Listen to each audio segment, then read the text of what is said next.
Do Crohn's disease symptoms keep coming back? Tremfya guselkumab may help. At 12 weeks, rapid symptom remission was achieved in most patients taking Tremfya, and some experienced visible improvement of their intestinal lining at 12 weeks and 1 year. Individual results may vary.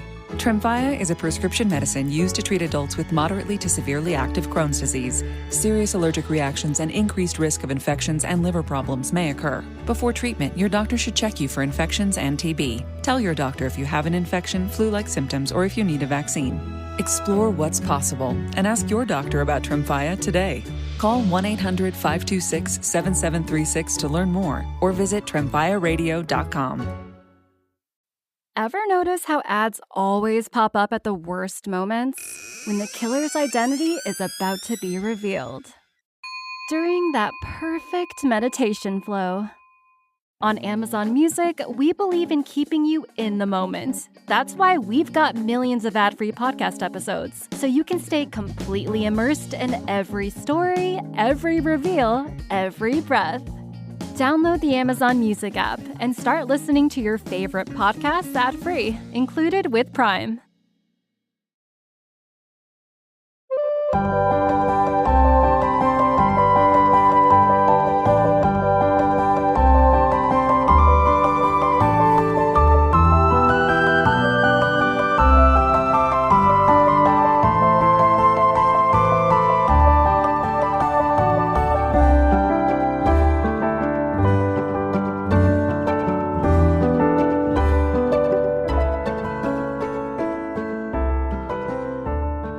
Time for a very solstice edition of Game Pass or Pass. This is not the second take of this episode. This is the podcast where we play games on Microsoft's Game Pass service, tell you which games to pass to your friends and which games to just hit that godlike alchemist feeling and just pass on lost. by. Clearly. What did you do in this game? What did you do in this game? I am Cory. I am joined by my fellow solstice warrior, Basher. That's way more apt. Thank you. Yeah, that makes way more sense to me. Clearly. We are here to talk about Sea of Stars. Thieves. Wait, what? Wrong game. That's why I played the wrong game. That would put so much into perspective. It's not even funny. I wouldn't even know what to do. We're not here to talk about Sea of Thieves. We've given that enough tries, enough episodes. Did we give that game 2 or 3 episodes? I don't remember. 3, actually. I don't know why, but we keep going back. We tried really hard to like. We do like Sea of Thieves. It's just, I want Sea of Thieves too. Sea of Stars. But before that, did you know that you can let us know what you like about Sea of Stars? 574-651-9256. Maybe you were playing, I already forgot the name of that game. What's the Bethesda game? Oh, Starfield. Starfield. Wow. Starfield. Wow. I kept wanting to say Solstice because I've now said that word so many times. Xbox exclusive. Maybe you were playing Starfield. When you were playing Starfield, we were playing some Sea of Stars. Here's the details on this one. This is I like it, but I don't like it. Promising the sabotage touch in every system, Sea of Stars aims to modernize the classic RPG in terms of turn-based combat, storytelling, exploration, and interactions with the environment, while still offering a hearty slice of nostalgia and good old simple fun. A journey of peril and wonder awaits in this classic-inspired turn-based RPG. That tells you absolutely nothing about Sea of Stars. That's like the Chat GPT. Like, how would you describe a 16-bit RPG in the vein of Chrono Trigger? And that's what it would spit out. Sea of Stars. Let's talk about it. Well, let's start with the stuff I do like a lot. The battle system, I think, is I'm a big fan because it keeps you engaged all the way throughout the game. Like you really can't sit the controller down and just kind of turn your mind off too much. Yeah, you still got to keep up with the input commands. Meaning, it's very, people compare it to Chrono Trigger a lot, but I really got a lot of Super Mario RPG. More or less. Yeah, from her. Yeah, this was far more super. Like the look of it is definitely Chrono Trigger. But the gameplay, sound, the gameplay is far more Super Mario RPG in my opinion, and that's a good and a positive, bad thing.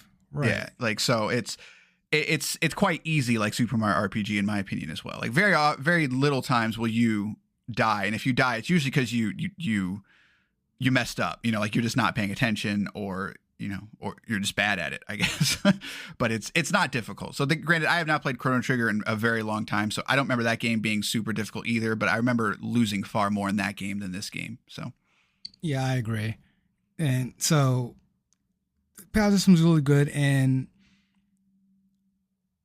the good that I like, but later on we'll get into it. But also the sort of the negative part of this is the exploration.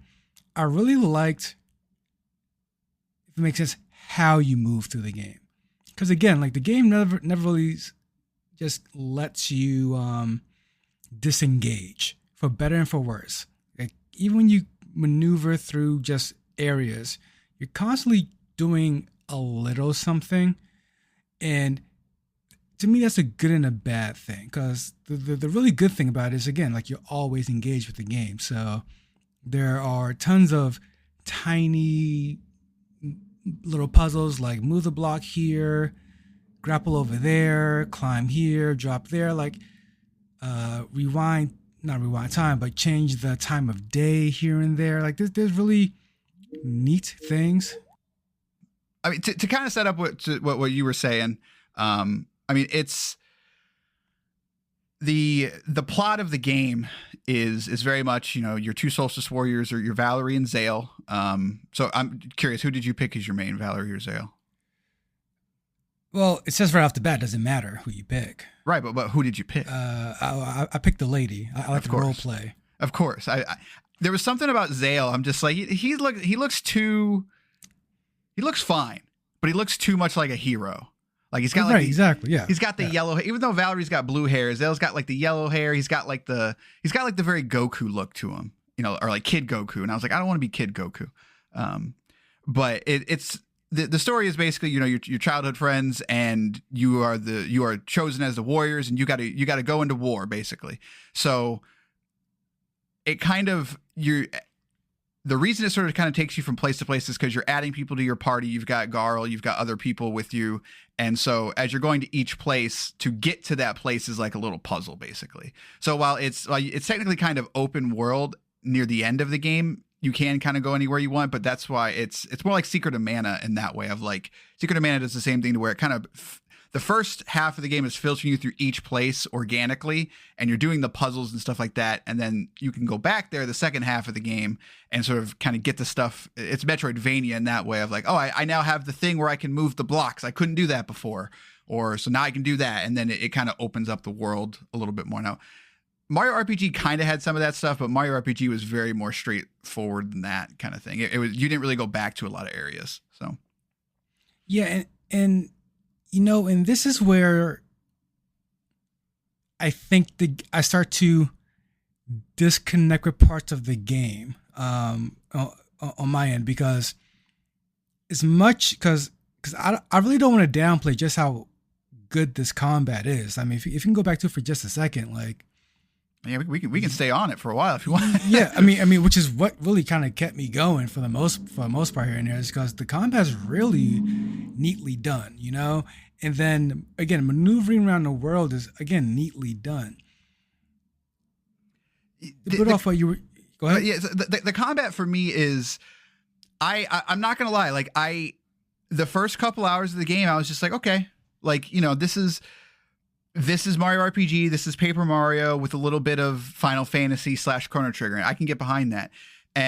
But for me, I think what really opened it up was the combo attacks, and the way that so everyone has MP or whatever, has magic power, whatever you want to call it. And I'm sure this isn't the first game to do it, but the fact that I was building the MP without elixirs, and so anytime you did a successful block, you got a little bit of MP back, and then every time you did a successful attack, that's not true. Anytime you do an attack, you got 3 MP no matter what.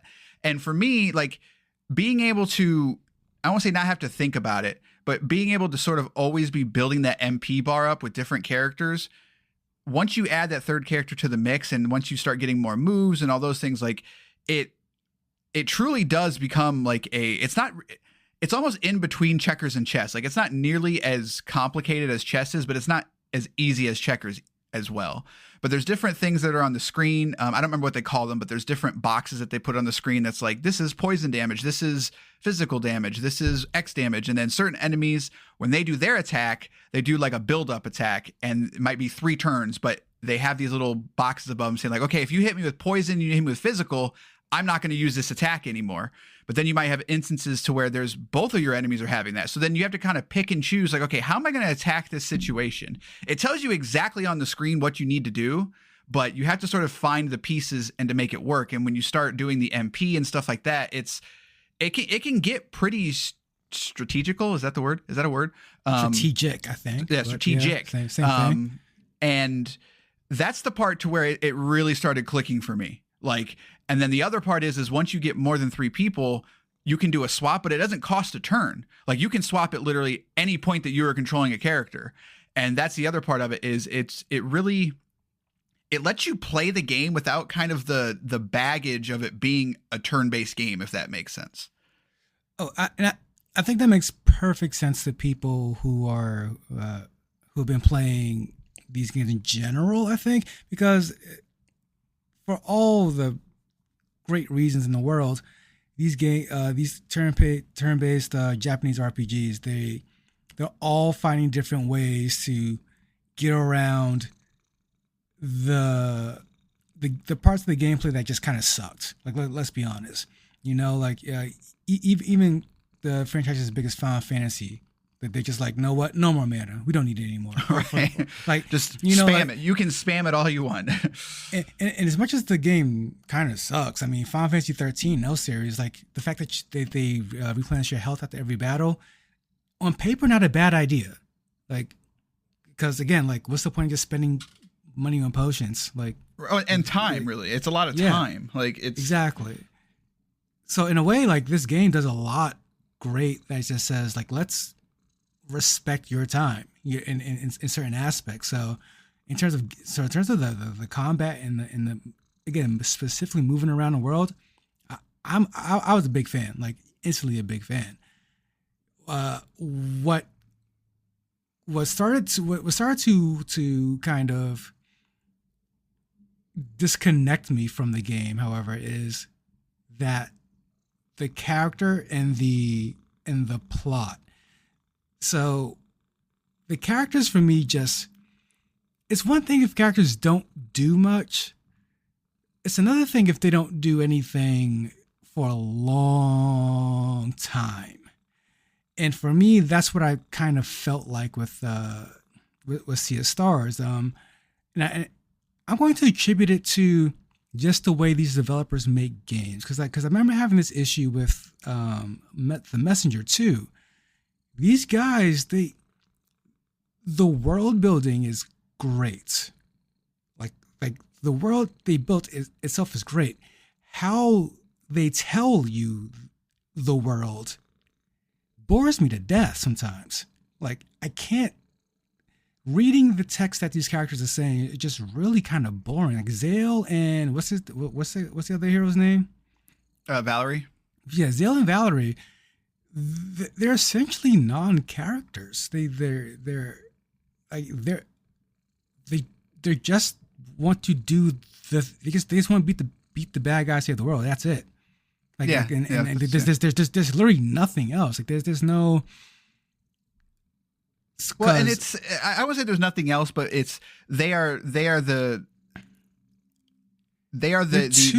piece of the puzzle that everyone else is built around. But it's basically them being built around the saviors, because it's like they are the 2 people that's like they're gonna save everything. Like Garl is by far the like most interesting character, but the problem is that he's just a person compared to. Truly hated Garl. I don't hate Garl, but like I definitely like so. I just want to say my issue with Garl, because people love Garl. They do. They really do. I just want to share my beef with Garl as a character, and it goes into the larger aspect of how the story is told. So, in the very beginning, like you learn that Garl is was the third best friend of the group, and Zale says something like, "Well, remember the good old days?" And then the response is, "Oh, I don't want to talk about that because of the accident and what happened to Garl, and I feel so bad." And I'm thinking, this is a love letter to JRPGs. I already know it's going to happen.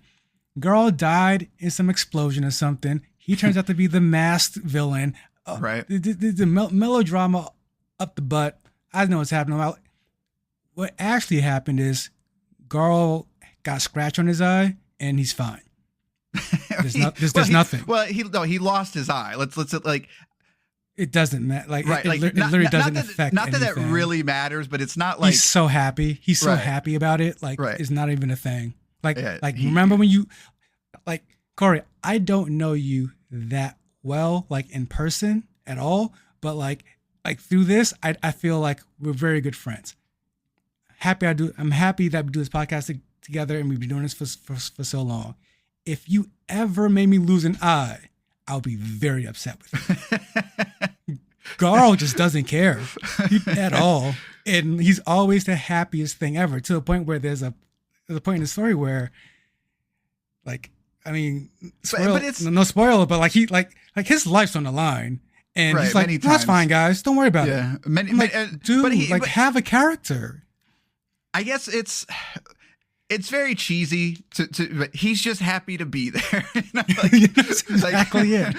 But it's exactly because he's on an adventure with two superheroes. He's Hawkeye, like he's just like everybody else has real superpowers, and he's just like, I'm just happy to be here. You're not wrong at all. I should not be here, and that's even part of the story too, where like everybody else is like, why are you even here? Like, what do you even do? Multiple people have said that to him, to his face. And he's just like, just let me do it. I can do it, coach. Put me in. I don't know. Like, I'm with you in that. Look, he's not super strongly written, but he's written to the way of like, you can't help but enjoy him. Like, I don't.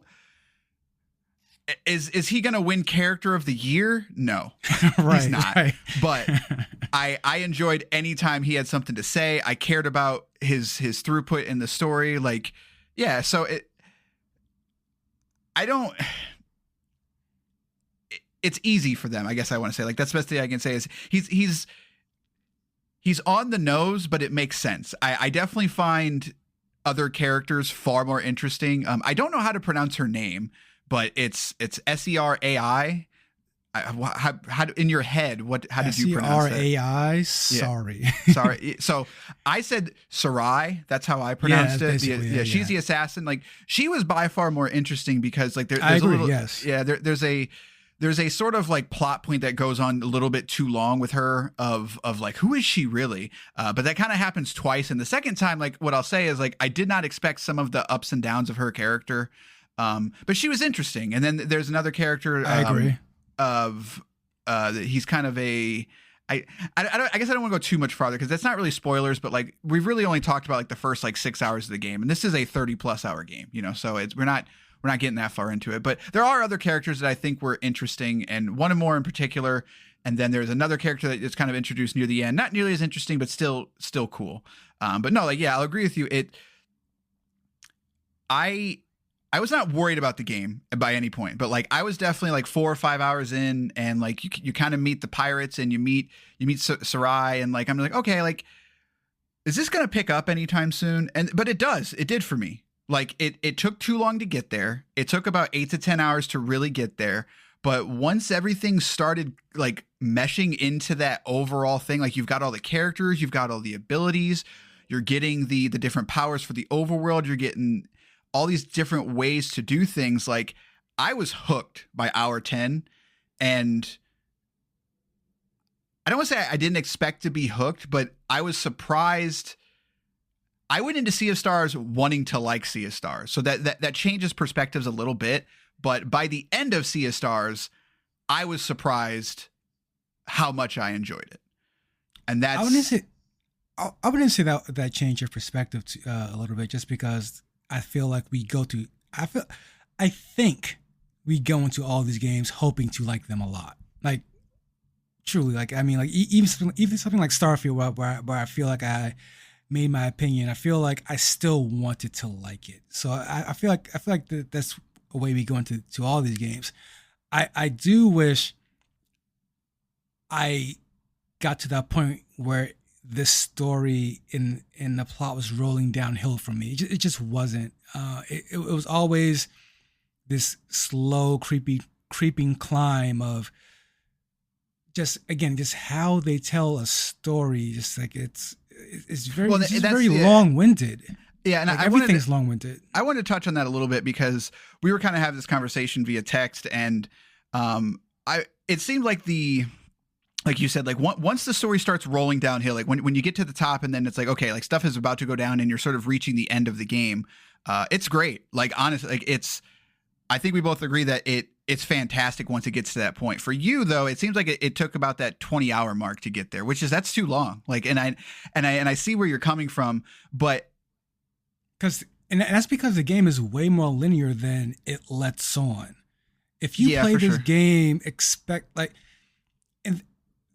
and that's part where my frustration came from too, is because something like a Secret of Mana or Tales of Fantasia or any of those older games, they have these large open worlds, they have these places you can go, but they don't invite you to go per se. You're on a steady path until it says, okay, here's your airship, now you can do whatever you want. Whereas Sea of Stars would say, all right, here's a boat, go wherever you want. All right, I'm gonna go over here. Can't go there yet. Okay, right, yeah. Can I go here? Can't go there yet. What about here? Can't go there. Okay, fine. And then it goes, oh wait, here's the mechanic that you could turn back time. Oh, cool. I know a place over there. Let me go over there. Wait, can't get to there yet. Right. Okay, how about here? Can't get to there yet. So I kept spending time going out of my way, treating it like an RPG that I normally play. And it's like, no, this is a very if I have any main tip for anyone, for when people play this game, mainline it hardcore mainline until the game flat out says, now you go around and do whatever you want. Yeah, and it's pretty obvious when you get to that point, when you'll get there. And I guess that's fair because the game definitely teases you throughout the game of like, you can't do this right now. You know, like it does the Metroidvania thing of like, right. And I had those same reactions of like, okay, like I've got this thing now, like, okay, I want to go back and do the thing, right? Like I remember this thing. I don't remember everything, but I bet you if I go there right now, I can find something really cool. And the thing is, you do find stuff that's really cool. However, yeah, like a rainbow shell. And super cool. Those are, yeah, we'll talk about that. But it does all that, and it does, and it very much kind of gets to a point where it's like, okay, now all that stuff you remembered, now go do that. If you try to do that too soon, you're going to run into some walls that are kind of annoying because like the game doesn't ever flat out tell you to not do it. So then you almost kind of want to beat it, you know, just like, hey, I want to do the thing and I can't do the thing because there's, you know, some story event or some story quest or whatever that's kind of in your way. But at the same time, like, I don't know if other people would run into that issue. Like, because you and I, like, we're not completionists, but like, I think these style of games, like these style of just like Pathfinder style games kind of speak to us a little bit more of like, okay, I got the thing. I want to do the thing now. I guess this is a small spoiler, but basically all of that extra stuff that you're doing is basically to build up your strength for the final battle. And it doesn't ever communicate that. Like, because once you get to that point, you can go to the final battle if you want to, but if you go and do the other things, like you get a lot more of that world building, a lot of stuff that you can get to help you at the end battle. It's very like Zelda in that way kind of thing. Or even Chrono Cross, when you get to certain, you can get all the right items, right? You can like essentially one shot or get the true ending. I mean, that part to me makes sense, you know, like it just wasn't. It's not handled fantastic. I guess I don't know the issue with it. I don't know if it assumes that we're too stupid. I don't know if it assumes we're too smart. Like, is it just not conveyed well? You know, it might be a victim of the fact of like, you have to work in with what world that you're building. And the world isn't small by any means. But at the same time, what's the word I want to use here? Like building that world and being able to make it so that way you can come back to it is not an easy task. So perhaps that mentality of like, hey, we're building this world so that way you can visit it again and find new things. Maybe that is the problem of maybe they make it too obvious that you can find new things. You know, it's not like, what was that game with the fox, the isometric one? Tunic. Yes. Tunic, where it's like, yo, that stuff was in front of you the whole time. You just didn't know it. Like it's not like that at all. It's very much like, yo, there's something that you can do here. You just can't do it yet. So, but I guess one more thing on that is, and this is going to sound a little bit like apologist, but it's like, I think that where you and I are different in what this developer is trying to do is, I see the world of the Messenger and Sea of Stars as a character, if that makes sense. So that makes perfect sense. Yeah. Yeah, and so again, this takes place in the same world as the Messenger. It is set thousands of years before. So if you're, essentially a spoiler, I guess, right? I don't know. Does it matter? No, they said matter. that. No, yeah, no, they said that in all the marketing and stuff like that. All right. So it. You said something about I was waiting for the game to do the thing, and I guess spoilers for the Messenger, which whatever. Although maybe not. So I guess I'll tread lightly. If for some reason you're playing this and you haven't played the Messenger, play the Messenger.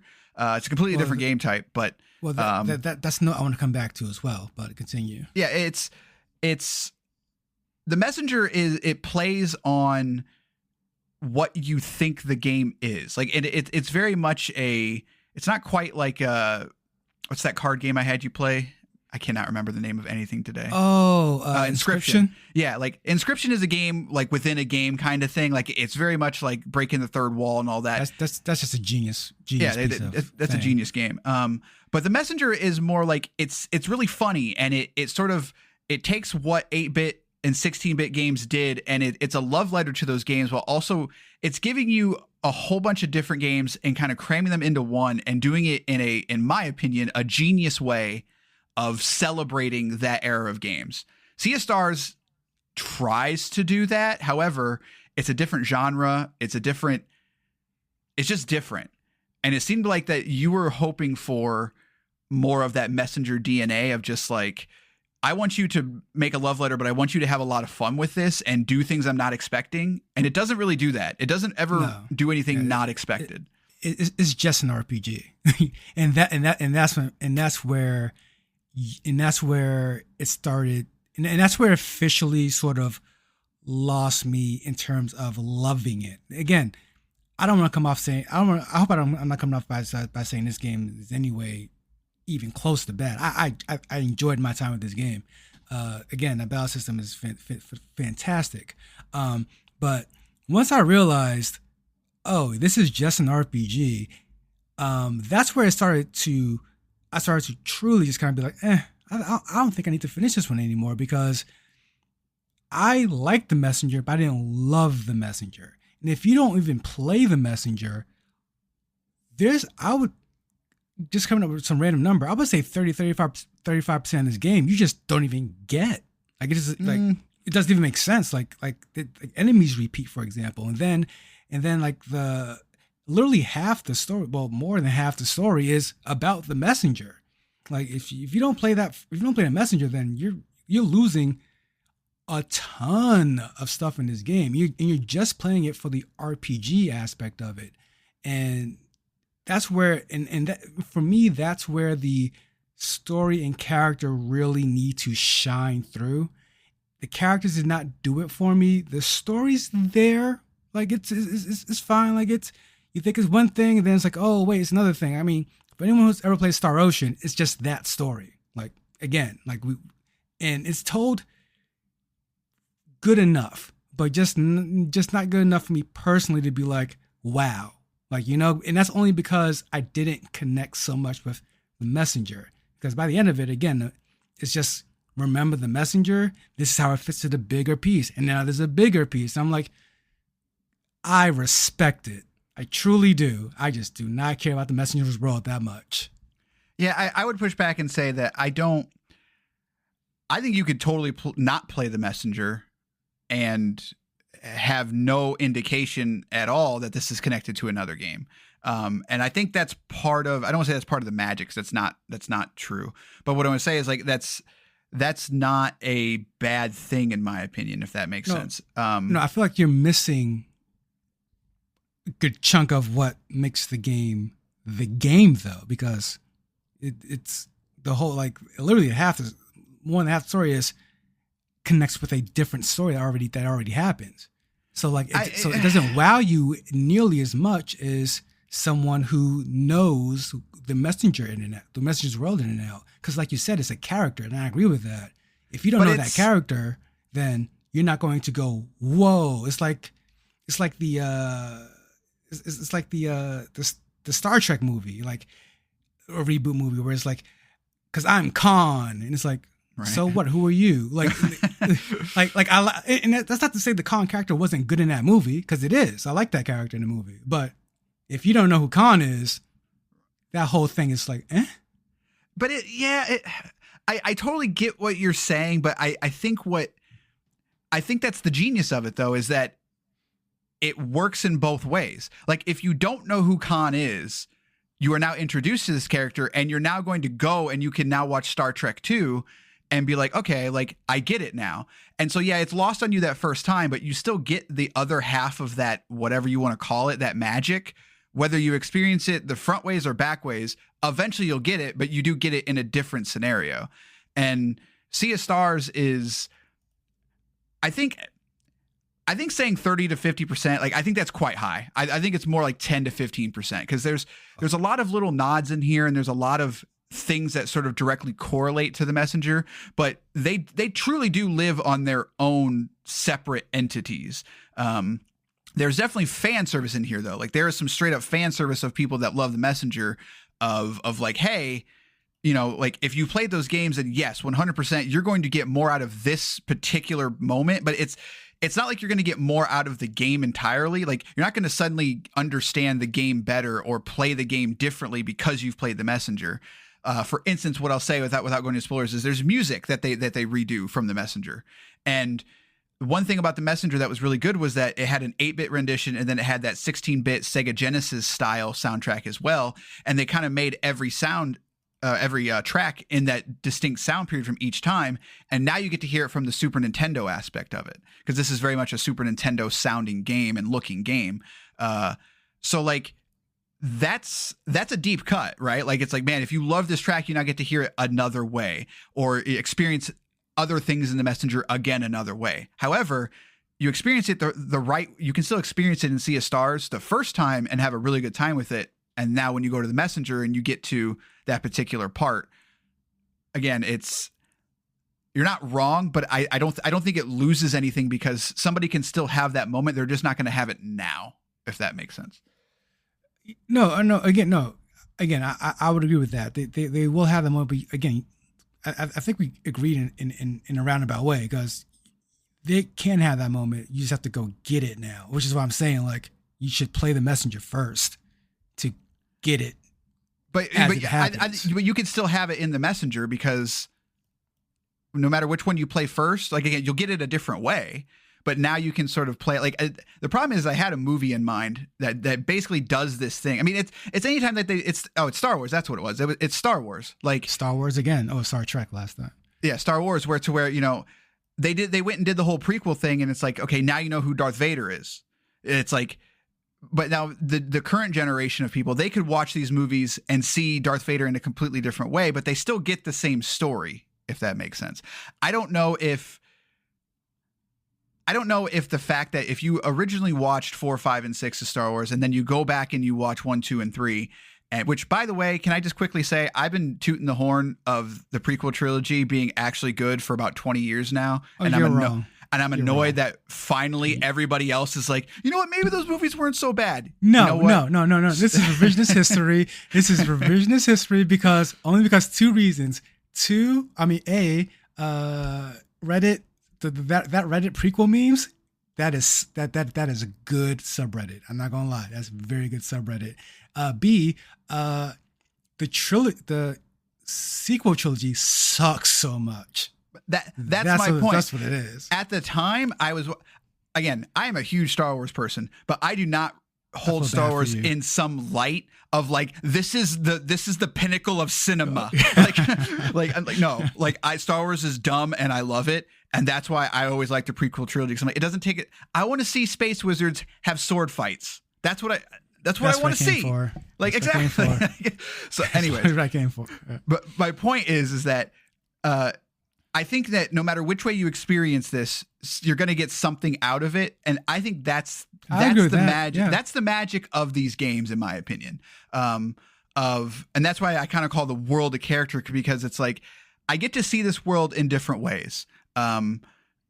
There's not really any characters that are coming forward or backwards or anything like that. So there's nothing like that, but there's a lot of little things that connect to the messenger. But if I played Sea of Stars, I can go to the messenger and now say like, oh, okay, like I know what this means before, whereas people didn't before, and it's, so I don't want to go ahead. The good thing at the end of the day is this is exactly what the purpose of the RPG is. Right. It's to connect. Oftentimes you get really great intricate battle systems and they're all really fun, they're all really great, but at the end of the day, what people come back to, because like again, people keep talking like at one point, I don't know who started this campaign that this is basically Chrono Trigger. Like again, I haven't played Chrono Trigger in a long time, but when people talk about Chrono Trigger, it's not the battle system. It's never the battle system. Yeah, it's not. It's something like the Trial of Chrono. Like that was an amazing deconstruction of a character at the time, like in this era of gaming. Like it's magical storytelling. When people talk about Final Fantasy 3 or 6, depending on what version you play, they're not talking about the battle system. They're talking about that epic intro. They're talking about the opera or the singing scene on a roof. It's wow. Like they're telling these stories with these characters. It's crazy. If you end up playing Sea of Stars and love it, that's the greatest thing, because you get it. Like this is the whole point of the RPG genre, in my opinion. Is you latch onto these stories and these characters, and they stand test of time. So that I didn't connect with them is absolutely fine, because you did, and so and I think, I mean, if it gets you and other people playing more RPGs like this, then I'm all for it. Yeah, and that's for me. It's the messenger spoke to me more, if I'm being honest, and I think part of that is because of the humor. Because writing funny things in video games is extremely difficult, and this is annoying here. I hated it here. I really did. A couple of the on the nose things in Sea of Stars they weren't funny. It's just like, oh, there's one character in particular that kind of breaks the fourth wall. That robot character sucks. Yeah, like that robot character. Just really kind of. I would not say it's annoying, but to me they were just misses. It wasn't Borderlands style where it's just like, this is just like you have missed the mark completely. But it was more of just like. The messenger again, but context matters though too. Like maybe it just happened to be the messenger delivered it in a way that I appreciated. Who knows? But it's a little less windy. This is super like the scrolling in this game is super long. I get it. I just never. When I think of like Final Fantasy 6 or 4 even, like that has some long scrolling, like some long scrolling. You're not wrong. You're not wrong. Yeah, Sea of Stars I never got that feeling of it, of like, yo, like just stop talking. Like I never got that feeling, like. And so it's, again, it is not a grand slam, it is not a anything like that, but I enjoy RPGs very much like Chrono Trigger and Super Mario RPG, because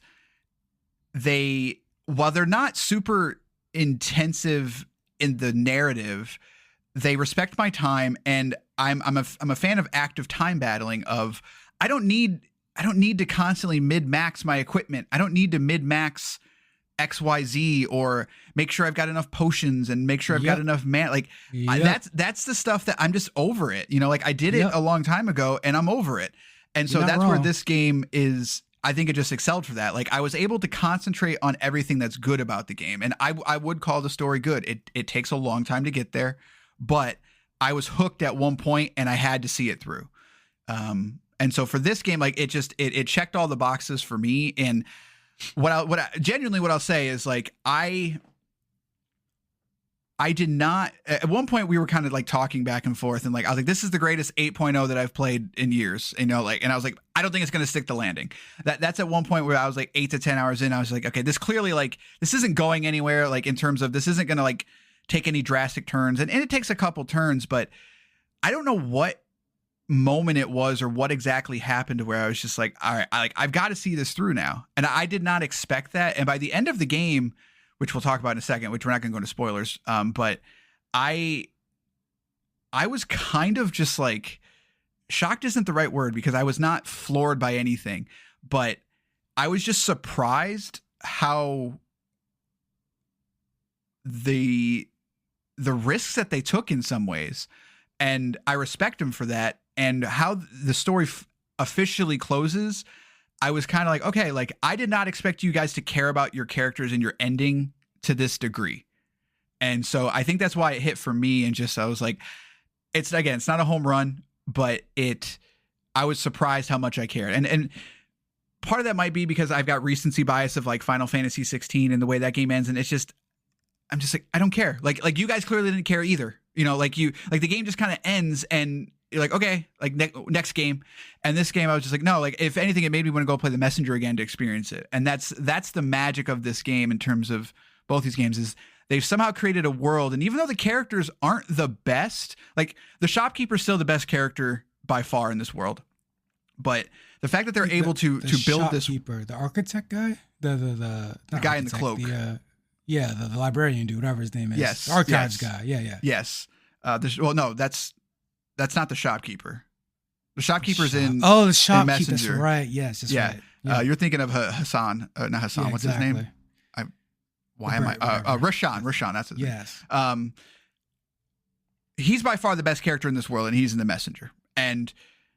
But the fact that they're able to make these worlds that I really want to explore and experience is fun for me. And I just didn't, by the end of Sea of Stars, I didn't expect that, I guess. Based on the first 10 hours, I did not expect the last 13, 15, whatever, to be as good as they were. So that's what I'll say. But there is a critical flaw of this game that we have to address. It's a very minor spoiler. We're not going to go into the end of the game, but we're going to talk about how you get to the end of the game. And it truly takes this game from I think I could make an argument that this game is a 10 out of 10, but there's absolutely no way that I could ever give this game a 10 out of 10 because of this one part. And that is that it gives you a false ending, and to get to the real ending is annoying. That's the best way I can say it. So before you go into it, I want to rewind and go back to a point in the conversation where where you talked about exploration, and again, my biggest problem with this game at points was the exploration or lack thereof. There's often, like, again, with these RPGs, you never just mainline it. You never just go down the middle road. You take a left first, then you take a right, then you double back, go right to the left, and then like you clean out everything before you head out to that till you get to the boss. It's just how you play any of these games. So I tried doing that, and I ended up spending way too much time going through the world finding dead ends, except for when I didn't. And as you said, there are secrets you can find. The secrets are locked away, or not locked away, but hidden away techniques or special techniques that you use in battle, which I think is just, again, not good design. You shouldn't put your techniques in the random treasure boxes. But also the only other thing you find is rainbow conches or rainbow shells or whatever, seashells. Like, as you're playing this game for 1, 5, 15 hours and all you're finding is shells, I'm sorry, but I'm getting real freaking annoyed. I don't care about exploring anymore. But that leads into what you're about to say about the ending. Yeah, and again, this goes back to the second half of the game, or when they take off the rails of it, whatever you want to call it.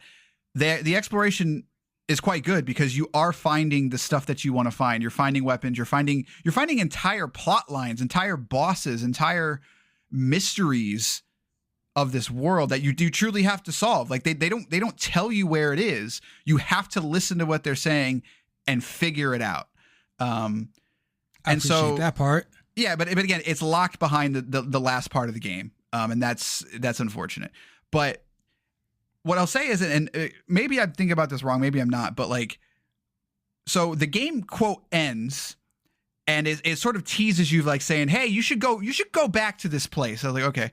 I fully expected to go back to this place, and like I expected a teaser for whatever their next project is. You know, what Sea of Stars 2, Messenger 2, whatever. First of all, I mean, cut you off again, but there are hints of this door throughout the gameplay. Like if you do certain things, the door will light up. No, that's you're thinking of a different door. There's 2 doors. Jesus. So full. I guess for full context here, you watched it on YouTube. I actually did it. Just to put that out there. Not that made it sound like I'm better than you. That's not what I meant. But it was That's so exactly annoying. what you meant, and I'm offended. It was so annoying to the point that you didn't care anymore. I basically warned you, saying like, "Hey, just so you know, like, again, I expected a small teaser. Like, no, the entire ending of this game is locked behind these conch shells that are extremely annoying to find." And like, I'm not saying like, "Oh, hey, like." The ending is a little bit different. No, the actual ending, like the entire last 2 hours of the game, is locked behind this quest. And it basically goes and it says, "Hey, like you should go back to this place and check this out." And you go back there and it sort of gives you these hints of like, "Hey, you should, what's this about?" And one of them is these conch shells. There's 60 of them. You have to find all of them to open this door. And when I opened the door, I did not expect what was behind that door. Again, I expected like a teaser for the next game. No, the entire ending's behind that door. Like the last 2 hours of the game is behind that door. And I just like, I was in shock in like a good way of just like, wow, like, okay, like this is not what I expected of this. Okay, cool. Like I now have 2 more hours of this game to play in a way that I did not expect, that completely changes everything. And at the same time, it's like, yo, a lot of people could miss this. Like a lot of people. That's crazy. Like why? It's really just the conch shells, because there's 6 missions that you do basically, and the conch shells is like the most annoying one. The other ones are just like, "Hey, go play Sea of Stars and explore the world and find the cool stuff." And the last one's like conch shells, and I'm like, if it just wasn't for the conch shells, I would not be nearly annoyed with this. And in fact, I would call this genius. But why are the conch shells? I don't understand why you locked the ending behind this. And that's, again, to me, it's a fatal flaw, because again, no spoilers. We will talk about this game more in our game of the year where we have full open spoilers, but like, I'm not crazy though, right? Like the entire ending of the game is significantly better with this plot line. Like it changes characters' perspectives, it changes like characters' motivations, it changes villains' motivations, like everything. If you're already burnt out at this point, then you're not. If you already don't love the story, if you already or just anywhere on the fence, you're not going to complete this task. This doesn't make sense for you to. Even with a guide, it's kind of tedious, because there's a couple of those shells that are just in kind of weird locations. It's like, how would anybody find this? Like, how would it, like, I don't like, when I was done with it, I think it was 43 of the 60. I searched pretty thoroughly through most of these places. Now the game does give you sort of a tool where it's like on the overmap. Yeah. If you press a button, it's like, hey, there's still something here. Cool. And it's like, okay, that doesn't tell me much. So it's, again, it's bold. It's bold to put to make that decision, but I guess I just don't understand why. That's dumb. Yeah, it's dumb. It's just dumb. I mean, like, but in a game otherwise where it actually does respect your time, where it actually does cut corners in a good way, where like it cuts out a lot of that JRPG fat. If this is the one really dumb thing they do, then it's passable. Like, you know, I'm not gonna hold it against it, but at the same time, I'm not gonna fire 60 shells. Like I have better things to do. Yeah, It's Like, wild. I don't care if they were easy to find. I'm still not just going around finding 60 shells just cause. Well, if for me, it would be if they were easy to find and they were along the way, like then it sort of defeats the purpose of them.